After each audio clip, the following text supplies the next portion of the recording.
কেউ ১ টাকার দুর্নীতি প্রমাণ করতে পারলে শাস্তি মাথা পেতে নেব, বলেছে সমন্বয়ক হাসনাত। যানজটের দ্রুত ও কার্যকর সমাধান চান প্রধান উপদেষ্টা। বৈষম্য দিয়ে সমাজ ধ্বংস করেছে আওয়ামী লীগ সরকার। মাদকের গডফাদারদের আইনের আওতায় আনার নির্দেশ স্বরাষ্ট্র উপদেষ্টার। দ্রুত সংস্কার কাজ শেষে নির্বাচিত সরকার গঠন করতে হবে, বলেছে শ্রমিক দল ও সম্মিলিত শ্রমিক পরিষদ। বিএনপির আজকের সমাবেশে তারেক রহমানের নতুন বার্তা। এতক্ষণ শুনছিলেন সংবাদ শিরোনাম, এবার বিস্তারিত জেনে নেওয়ার আগে আপনি যদি চ্যানেলে নতুন হয়ে থাকেন তাহলে অবশ্যই আমাদের চ্যানেলটি সাবস্ক্রাইব করে পাশে থাকা বেল আইকনটিতে ক্লিক করে রাখুন। কেউ ১ টাকার দুর্নীতি প্রমাণ করতে পারলে শাস্তি মাথা পেতে নেব, বলেছে সমন্বয়ক হাসনাত আব্দুল্লাহ। বর্ণাঢ্যদের সহযোগিতার উদ্দেশ্যে গঠিত ত্রাণ তহবিলের বেশিরভাগ টাকা পরিকল্পিতভাবেই ব্যাংকে রাখা হয়েছে বলে জানিয়েছে বৈষম্য বিরোধী ছাত্র আন্দোলন। গতকাল রাতে নিজের ভেরিফাইড ফেসবুক আইডিতে এই সংক্রান্ত একটি ভিডিও প্রকাশ করেছে সমন্বয়ক হাসনাত আব্দুল্লাহ। ভিডিওটিতে ত্রাণের টাকা ব্যাংকে কেন রাখা হয়েছে তার বিস্তারিত জানিয়েছেন তিনি। হাসনাত বলেন, তহবিল সংগ্রহের শুরুতেই আমরা সিদ্ধান্ত নিয়েছিলাম যে অর্থ সংগ্রহের সঙ্গে সঙ্গে সব খরচ না করে বেশিরভাগই জমা রাখা হবে, কিন্তু এমন সিদ্ধান্ত গ্রহণের পেছনে কারণ আগের অভিজ্ঞতা থেকেই আমরা জেনেছি যে বন্যার সময় প্রাকৃতিক দুর্যোগের পরবর্তী ধাপে ক্ষতিগ্রস্ত মানুষের অর্থ সহায়তা বেশি প্রয়োজন হয়। বন্যার পানি নেমে যাওয়ায় এখন ওই অর্থ ক্ষতিগ্রস্তদের সহায়তায় ব্যয় করা হবে। আরও আগে থেকেই আমরা ক্ষতিগ্রস্তদের বাড়িঘর নির্মাণ সহ অন্যান্য কাজগুলো করে দেওয়ার কথা ভাবছিলাম, কিন্তু আয় ব্যয়ের অডিট কমপ্লিট না হওয়ায় সেটা সম্ভব হচ্ছিল না। পরীক্ষা শেষ করে শিগগিরই তহবিলের সব অর্থ বন্যায় ক্ষতিগ্রস্তদের পুনর্বাসনে ব্যয় করা হবে। তিনি আরও বলেন, এই ক্ষেত্রে ক্ষতিগ্রস্তদের পুনর্বাসনে সরকার যে তহবিল গঠন করেছে সেখানে টাকাগুলো দেওয়া হবে। এর ফলে সুষ্ঠু ও কার্যকরভাবেই আমাদের তহবিলের অর্থ মানুষের কাছে আসবে বলে আশা রাখি। ত্রাণ সহায়তার জন্য যত অর্থ আমরা পেয়েছি সেগুলোর একটি পয়সার হিসাব আমাদের কাছে আছে, কাজেই এটা নিয়ে দুশ্চিন্তার কোনো কারণ নেই। প্রাথমিক ত্রাণ কার্যক্রম খরচের পর তহবিলের বাকি অর্থের বেশিরভাগই জমা রাখা হয়েছে জনতা ব্যাংক, সোনালী ব্যাংক ও ইসলামী ব্যাংকের ঢাকা বিশ্ববিদ্যালয় শাখায়। চাইলেও সেগুলো কেউ আত্মসাৎ করতে পারবে না, কারণ সেগুলো বিশেষভাবে খোলা হয়েছে। সেখানে ঢাকা বিশ্ববিদ্যালয়ের একজন শিক্ষকও যুক্ত রয়েছে, তিনি সহ আরও 2 জনের সম্মিলিত সিগনেচার ছাড়া কেউ টাকা তুলতে পারবে না। তিনি বলেন, আমরা ত্রাণ কার্যক্রমের ব্যয় ও আয়ের ওপর একটি অডিট করছি এবং আগামী কয়েকদিনের মধ্যে অডিট রিপোর্ট প্রকাশ করা হবে। এদিকে ঢাকার যানজটের দ্রুত ও কার্যকর সমাধান চান প্রধান উপদেষ্টা। রাজধানী ঢাকার প্রায় 2 কোটি মানুষের যানজট সমস্যার দ্রুত ও কার্যকর সমাধান খুঁজে বের করতে নির্দেশ দিয়েছে প্রধান উপদেষ্টা ডক্টর মোহাম্মদ ইউনূস। সোমবার রাষ্ট্রীয় অতিথিশালা যমুনায় তিনি ঢাকা মহানগর পুলিশের ট্রাফিক বিভাগের ঊর্ধ্বতন কর্মকর্তা ও বাংলাদেশ প্রকৌশল ও প্রযুক্তি বিশ্ববিদ্যালয়ের 2 জন ট্রাফিক ব্যবস্থাপনা বিশেষজ্ঞদের সঙ্গে বৈঠকে এই নির্দেশনা দেন। প্রধান উপদেষ্টার প্রেস উইং থেকে পাঠানো এক বিজ্ঞপ্তিতে এই কথা জানানো হয়।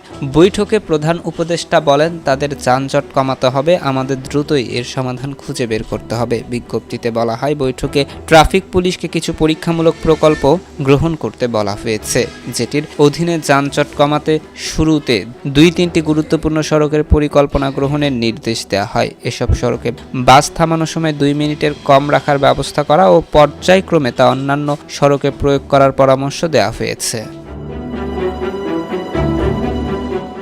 এদিকে বৈষম্য দিয়ে সমাজ ধ্বংস করেছে আওয়ামী লীগ সরকার। আওয়ামী লীগ সরকারের আমলে বৈষম্যপূর্ণ কর্মসংস্থানের অভিযোগ তুলে জামায়াতে ইসলামের কেন্দ্রীয় নায়েবের আমির অধ্যাপক মুজিবুর রহমান বলেছেন, আওয়ামী লীগ তাদের দলের বাইরে কারো চাকরি দিতে চায়নি, যা সমাজে বড় বৈষম্যের উদাহরণ। মাদ্রাসার ছাত্রদের পুলিশে চাকরি দেওয়া হয়নি, বিরোধী দলীয় কর্মীদের নিয়োগে বঞ্চিত করা হয়েছে। এর ফলে পুলিশ, আর্মি, বিজিবি ও র্যাবের মতো বাহিনীগুলোর মাধ্যমে পুরো সমাজে বৈষম্যের শাসন তৈরি করা হয়েছে। সোমবার রাজশাহীতে বৈষম্যহীন সমাজ প্রতিষ্ঠায় মহানবী সাল্লাল্লাহু আলাইহি ওয়াসাল্লামের আদর্শ শীর্ষক এক সেমিনারে প্রধান অতিথির বক্তব্যে এসব কথা বলেন অধ্যাপক মুজিবুর রহমান। বলেন, জনগণের করের অর্থ দিয়ে পুলিশ বেতন নেয়, অস্ত্র, বুলেট কেনে, কিন্তু সেই পুলিশই জনগণকে হত্যা করে, যা অত্যন্ত নিন্দনীয়। তিনি অভিযোগ করেন বর্তমান সরকার বৈষম্যের নীতি নিয়ে চলেছে এবং এটাকে একটি খুনি সরকার বলেও আখ্যা দেন। তিনি বলেন অন্তর্বর্তী সরকার সংস্কার শুরু করেছে, কিন্তু প্রশাসনের যেসব অংশ পচে গেছে তাদের শুধুমাত্র স্থানান্তর করে সমাধান আসবে না। প্রশাসন সৎ নেতৃত্ব প্রতিষ্ঠার আহ্বান জানিয়ে তিনি বলেন প্রশাসনের কাঠামোতে আল্লাভীরু লোকদের নিয়োগ দিতে হবে। সৎ নেতৃত্ব ছাড়া বৈষম্যহীন সমাজ গঠন করা সম্ভব নয়। তিনি আরও বলেন বৈষম্যের বিষয়টি নতুন নয়। 1971 সালের আন্দোলন বৈষম্যকে কেন্দ্র করেই শুরু হয়েছিল, তবে স্বাধীনতার পর যারা ক্ষমতায় এসেছে তারা কেউ বৈষম্য দূর করেনি। এই বৈষম্য চলতেই আছে।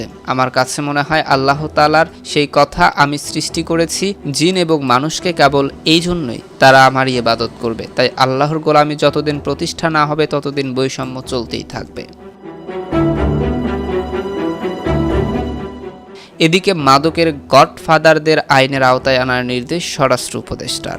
মাদকের গডফাদারদের ধরে আইনের আওতায় আনার জন্য মাদকদ্রব্য নিয়ন্ত্রণ অধিদপ্তরকে নির্দেশনা দিয়েছে স্বরাষ্ট্র উপদেষ্টা লেফটেন্যান্ট জেনারেল মোহাম্মদ জাহাঙ্গীর আলম চৌধুরী। মঙ্গলবার সকালে উপদেষ্টা রাজধানীর সেগুনবাগিচায় মাদকদ্রব্য নিয়ন্ত্রণ অধিদপ্তরের ঊর্ধ্বতন কর্মকর্তাদের সঙ্গে মত বিনিময় সভায় তাদের এই নির্দেশনা প্রদান করেন। উপদেষ্টা বলেন শুধু বাহক নয়, মাদকের সঙ্গে জড়িত বড় বড় গডফাদারদের ধরতে হবে। চলমান যৌথ অভিযানে এই কার্যক্রম জোরদার করতে হবে এবং দৈনিক অগ্রগতির রিপোর্ট প্রদান করতে হবে।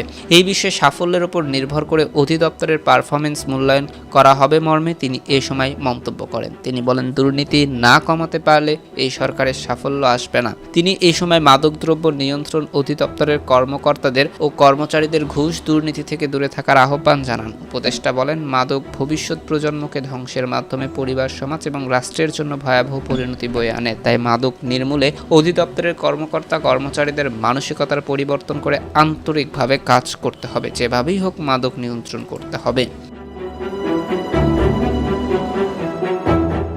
এদিকে দ্রুত সংস্কার শেষে নির্বাচিত সরকার গঠন করতে হবে। অন্তর্বর্তীকালীন সরকারকে দ্রুত সংস্কার কাজ শেষ করে নির্বাচনের মধ্য দিয়ে সরকার গঠনের আহ্বান জানিয়েছে জাতীয়তাবাদী শ্রমিক দল ও সম্মিলিত শ্রমিক পরিষদের নেতারা। আজ রাজধানীর তোপখানা রোডে বাংলাদেশ শ্রমিক ফেডারেশন কার্যালয়ে শ্রমিক দল ও সম্মিলিত শ্রমিক পরিষদের 21টি সংগঠনের জরুরি যৌথ সভায় এই আহ্বান জানানো হয়। বৈষম্য বিরোধী ছাত্র আন্দোলনের কর্মসূচির সময় নিহত শ্রমিক কর্মচারীদের ক্ষতিপূরণ এবং আহত ব্যক্তিদের চিকিৎসার জন্য সরকারের প্রতি আহ্বান জানিয়ে সভায় বলা হয় শেখ হাসিনার পতন হলেও তারা অনেক সুবিধাভোগী ও সহযোগী ছদ্মবেশে অভ্যুত্থানের আশঙ্কায় ধ্বংসের ষড়যন্ত্রের পথে।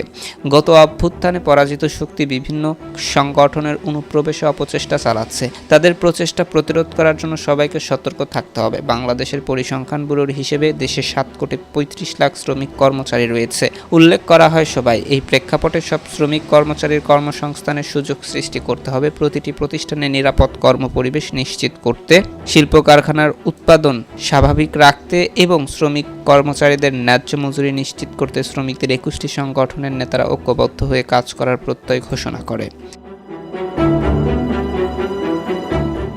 এদিকে বিএনপির আজকের সমাবেশে তারেক রহমানের নতুন বার্তা। আন্তর্জাতিক গণতন্ত্র দিবস উপলক্ষে আজ রাজধানীতে গণসমাবেশ করবে বিএনপি। নয়াপল্টনে দলের কেন্দ্রীয় কার্যালয়ে সামনে দুপুর 2:30টায় এই সমাবেশ শুরু হবে। বিএনপির মহাসচিব মির্জা ফখরুল ইসলাম আলমগীরের সভাপতিত্বে এতে প্রধান অতিথি হিসেবে থাকবেন তারেক রহমান। এতে ভারপ্রাপ্ত চেয়ারম্যান লন্ডন থেকে নতুন বার্তা দেবেন বলে ধারণা করা হচ্ছে। জানা গেছে সমাবেশে ভারপ্রাপ্ত চেয়ারম্যান লন্ডন থেকে ভার্চুয়ালি যুক্ত হয়ে দেশ পুনর্গঠনের নতুন বার্তা দেবেন বলে জানিয়েছে বিএনপির নেতারা। এছাড়া দলের নেতাকর্মীদের জন্য নির্দেশনাও থাকবে সমাবেশ থেকে।